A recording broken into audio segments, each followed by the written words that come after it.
नाज़रीन व सामीन कराम, आज की वीडियो में आपके सामने तहज्जुद की कुछ चंद ज़रूरी बातें पेश की जाएंगी कि तहज्जुद की नमाज किस वक्त पढ़ सकते हैं, इसकी नीयत क्या है, इसका तरीक़ाकार क्या है और इसकी रकात कितनी है। आया हम एक ही इस्लाम के साथ 2 की बजाय 4 रकात या 6 रकात या 8 रकात पढ़ सकते हैं या नहीं पढ़ सकते। तो ये सारी चीज़ें आज की वीडियो में आपके सामने पेश की जाएंगी। आप वीडियो के आखिर तक हमारे साथ जुड़े रहिए। बिस्मिल्लाहिर्रहमानिर्रहीम, अस्सलामु अलैकुम वरहमतुल्लाहि वबरकातुहू। प्यारे नाज़रीन व सामीन कराम, मैं हूँ मोहम्मद इरफान और आप यूट्यूब चैनल देख रहे हैं वज़ाइफ़ व अमलियात। आज आपके सामने जो चीज़ पेश की जा रही है वो तहज्जुद की नमाज को लेते हुए पेश की जा रही है कि तहज्जुद की नमाज़ पढ़ते वक्त हमने कौन सी नीयत करनी है और किस तरह से करके पढ़नी है, इसका तरीक़ाकार क्या है और इसकी कम अज़ कम कितनी रकात पढ़ सकते हैं और ज़्यादा से ज़्यादा कितनी रकात पढ़ सकते हैं। अगर 4 रकात, अगर 6 रकात, अगर 8 रकात एक इस्लाम के साथ पढ़ना चाहें तो क्या पढ़ सकते हैं या नहीं पढ़ सकते। तो ये सारी चीज़ें आपके सामने पेश की जा रही हैं। मज़ीद आगे बढ़ने से पहले गुजारिश है कि अगर आपको वीडियो पसंद आए तो इसे लाइक कर दें।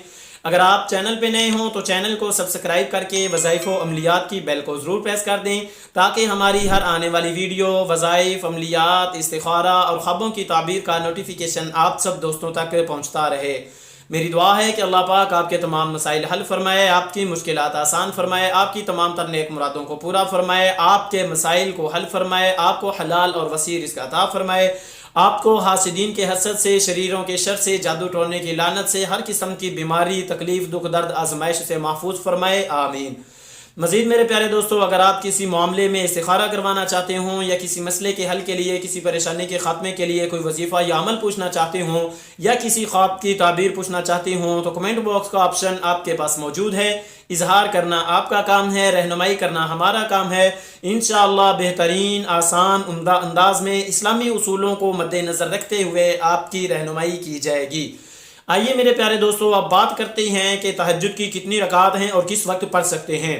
याद रहे कि अहादीस में इशा की नमाज से लेके फजर की नमाज तक, अजान तक, सुबह सादिक तक ये तहज्जुद का वक्त है। इसमें आप जौन सी भी नफली नमाज पढ़ेंगे वो तहज्जुद में शामिल होगी। बेहतर ये है कि रात के आखिरी हिस्सा में पढ़ी जाए और इसके साथ साथ बेहतर ये है कि रात पहले कुछ हिस्सा सो लिया जाए, फिर उसके बाद बेदार होकर तहज्जुद पढ़ी जाए। इसका तरीकाकार ये है कि जिस तरह हम आम तौर पे नवाफिल पढ़ते हैं, 2 रकात पढ़ते हैं या 4 रकात पढ़ते हैं, उसी तरह से करके हम तहज्जुद की नमाज भी उसी तरीके से पढ़ेंगे। हाँ, अगर आप ये चाहते हैं कि इसकी नीयत कैसे की जाए तो पहली बात तो यह है कि नीयत का माना है दिल से इरादा करना। आप दिल से कह लें कि मैं ये तहज्जुद की नमाज पढ़ता हूँ, इतनी रकात पढ़ता हूँ, ये भी काफ़ी है। लेकिन अगर आप अरबी लफ्ज़ इस्तेमाल करना चाहते हैं तो फिर ये है नवैतु अन उसल्ली रकातई सलात तहज्जुदी सुन्नतन नबी सल्लल्लाहु अलैहि वसल्लम। ये अल्फाज हैं अरबी इबारत के। अब बात करते हैं कि क्या एक सलाम के साथ 4 रकात या 6 रकात या 8 रकात पढ़ी जा सकती हैं या नहीं पढ़ी जा सकती। जी हाँ, बिल्कुल पढ़ी जा सकती हैं। इनमें आपको इख्तियार है। आप पहली 2 रकात के बाद, अत्तहियात के बाद चाहें तो खड़ा हो जाएं और चाहें तो आप इसके बाद दुरूद शरीफ पढ़ें और दुरूद शरीफ के बाद आप दुआ पढ़ें और दुआओं के बाद फिर आप तीसरी रकत के लिए खड़े हों और फिर इसी तरह से करके 4 रकतों के बाद 5वीं रकत के लिए खड़े होने के लिए भी आप चाहें तो अत्तहियात पढ़ के फौरी खड़े हो जाएं। अगर आप चाहें तो अत्तहियात पढ़ के दुरूद शरीफ पढ़ें और फिर आप दुआ पढ़ें, फिर खड़े हो जाएं। और फिर खड़े होने पे तीसरी और 5वीं और 7वीं रकत के लिए ये लाजिम नहीं है कि आपने सना पढ़नी है।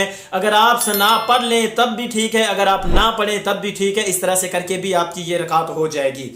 तो अब बात करते हैं कि कम से कम कितनी रकात पढ़ सकते हैं और ज़्यादा से ज़्यादा कितनी रकात पढ़ सकते हैं।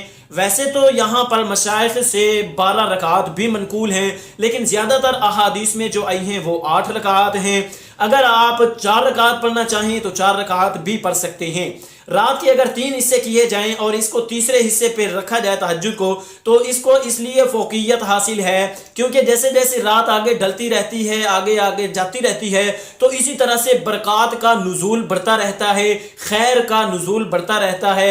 रात के स्टार्ट के हिस्से में थोड़ी बरक़ात होती हैं और थोड़ी खैरें होती हैं, फिर जैसे जैसे रात आगे चलती रहती है बरक़ात में इजाफा होता रहता है। तो इसलिए ये रात के आखिरी हिस्सा में सुबह सादिक से पहले, अजान से, फजर की अजान से पहले पढ़नी चाहिए। दुआ है कि अल्लाह पाक सबको तहज्जुद की पाबंदी नसीब फरमाए। आखिर में इतना कहूँगा कि नमाज़ें पढ़ते रहिए, नमाज़ों का एहतमाम कीजिए, मुझे अपनी दुआओं में याद कीजिए। मेरी नेक्स्ट वीडियो तक अल्लाह हाफिज़।